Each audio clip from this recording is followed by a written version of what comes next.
19 ਸਾਲ ਦਾ ਸੀ, ਚੰਗਾ ਖਿਡਾਰੀ ਸੀ, ਪਰ ਨਸ਼ਾ ਜਿੱਤ ਗਿਆ। ਤਰਸੇਮ ਸਿਆ ਇਸ ਅੱਗ ਦਾ ਸੇਕ ਤਾਂ ਘਰ ਘਰ ਪਹੁੰਚਿਆ, ਪਰ ਬਸ ਹੁਣ ਹੋਰ ਨਹੀਂ। ਪੰਜਾਬ ਸਰਕਾਰ ਨੇ ਨਸ਼ਿਆਂ ਦੇ ਵਿਰੁੱਧ ਇੱਕ ਸਖਤ ਮੁਹਿੰਮ ਚਲਾਈ ਹੈ ਤੇ ਅਸੀਂ ਸਾਰਿਆਂ ਨੇ ਇਹਨਾਂ ਦਾ ਸਾਥ ਦੇਣਾ ਕਿ ਅੱਜ ਤੋਂ ਬਾਅਦ ਨਾ ਇਸ ਪਿੰਡ ਵਿੱਚ ਨਸ਼ਾ ਵਿਕੂਗਾ ਤੇ ਨਾ ਹੀ ਕਿਸੇ ਨਸ਼ਾ ਵੇਚਣ ਵਾਲੇ ਨੂੰ ਇੱਥੇ ਵੜਨ ਦਿੱਤਾ ਜਾਊ। ਜਿਹੜੇ ਨਸ਼ੇ ਵਿੱਚ ਫਸੇ ਹੋਏ ਨੇ ਉਹਨਾਂ ਨੂੰ ਨਸ਼ਾ ਮੁਕਤੀ ਕੇਂਦਰ ਵਿੱਚ ਭਰਤੀ ਕਰਾਵਾਂਗੇ। ਕੋਈ ਵੀ ਨਸ਼ਾ ਤਸਕਰ ਦੀ ਜ਼ਮਾਨਤ ਨਹੀਂ ਕਰਾਏਗਾ। ਵਾਅਦਾ ਕਰੋ, ਅਸੀਂ ਆਪਣੇ ਪਿੰਡ ਨੂੰ, ਆਪਣੇ ਪੰਜਾਬ ਨੂੰ नशा मुक्त करके रहेंगे। कांग्रेस नेता और लोकसभा में नेता प्रतिपक्ष राहुल गांधी को एक और मामले में, ये मानहानि का मामला है और इसमें कोर्ट की तरफ से राहत मिली है। और राहत क्या, बेल मिली है। और ये जो चाईबासा है, झारखंड के चाईबासा कोर्ट से राहुल गांधी को जमानत मिली है। और ये जो पूरा मामला है वो है अमित शाह से जुड़ा हुआ।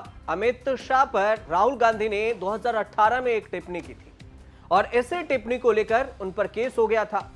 और इस केस पर पहले भी तारीख दी गई थी और कई बार कोर्ट ने सम्मन भेजा था, नोटिस जारी किया था कि राहुल गांधी कोर्ट में आए, हाजिर हो और इसके बाद इस मामले की सुनवाई होगी। लेकिन अब जब 2-3 बार सम्मन भेजने के बाद राहुल गांधी चाईबासा के कोर्ट पहुंचे तो फिर वकील के दलील सुनते ही राहुल गांधी के सामने 15 मिनट के करीब में यह पूरा मामला राहुल गांधी को जमानत दे दी गई है जज की तरफ से।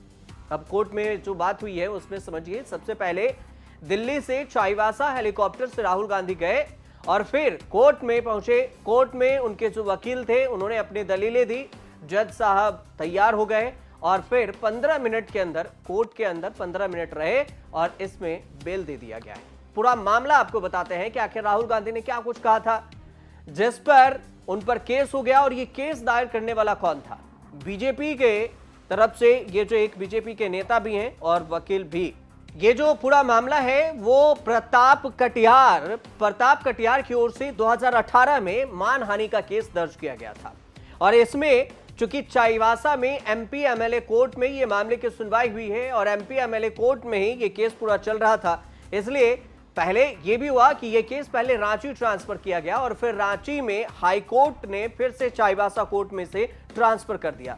इसके बाद जो 205 के तहत पिटीशन दाखिल किया गया और इसी पिटीशन में आदेश दिया गया। हाईकोर्ट के आदेश के बाद चाईबासा कोर्ट में राहुल गांधी को आने की बात हुई थी और वहीं पर राहुल गांधी को जमानत मिली है।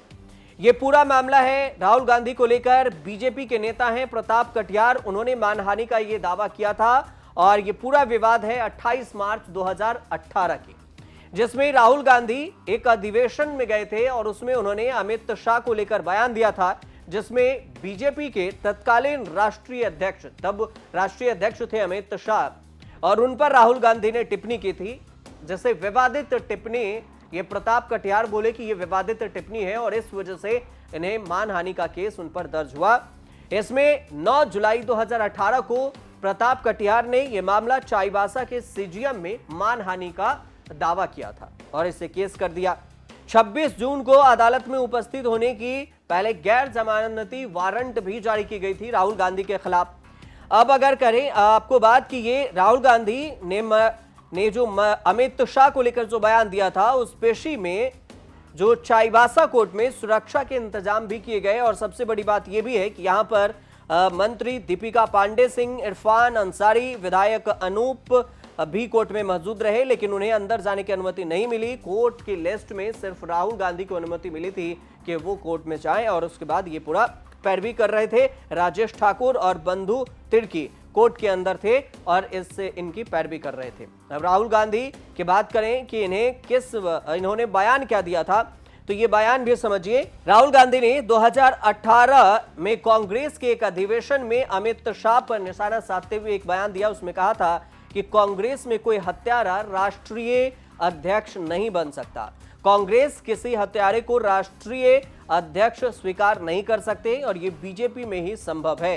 और इस शिकायत के बाद चाईबासा कोर्ट में प्रताप कटियार ने इसी बयान पर, राहुल गांधी के इसी बयान पर केस दर्ज कर दिया और इसके खिलाफ 2022 के अप्रैल में गैर जमानती वारंट भी जारी हुआ था। इस पर राहुल गांधी की ओर से कोई संज्ञान नहीं लिया गया। फिर फरवरी 2024 में भी गैर जमानती वारंट हुआ और उस पर भी संज्ञान की बात हुई, तो बाद में समय मांग लिया गया। रांची हाईकोर्ट गया। रांची हाईकोर्ट ने फिर से चाईबासा में ही सीजीएम कोर्ट से चाईबासा कोर्ट में फिर से ट्रांसफर कर दिया। और अब जाकर इस पूरे मामले पर सुनवाई हुई और इसमें कोर्ट से राहुल गांधी को जमानत दे दी गई है। तो ये जो पूरा विवाद था और ये जो पूरा केस है, अभी ये एक हाल की ये विवाद है, इससे पहले भी 1-2 केस हैं जो इस बार राहुल गांधी के लिए राहत की बात रही है। एक बार प्रधानमंत्री मोदी सरनेम मामले में भी जब गुजरात हाई कोर्ट ने पूरे मामले पर सजा दी थी तो सुप्रीम कोर्ट ने राहत दी थी। और इससे पहले भी कई सारे मामले हैं जो राहुल गांधी के लिए अच्छी खबर हो सकती है और अभी भी है। गैर जमानती वारंट के बावजूद अब राहुल गांधी को जमानत मिल गई है, बेल मिली है, अंतरिम बेल मिली है। तो ये पूरी जानकारी थी राहुल गांधी को लेकर और अमित शाह को लेकर। आपको सही लगे हो तो हमारे चैनल से जुड़िए, सब्सक्राइब जरूर कर लीजिएगा और कमेंट कीजिए और देखते रहिए न्यूज़ तक।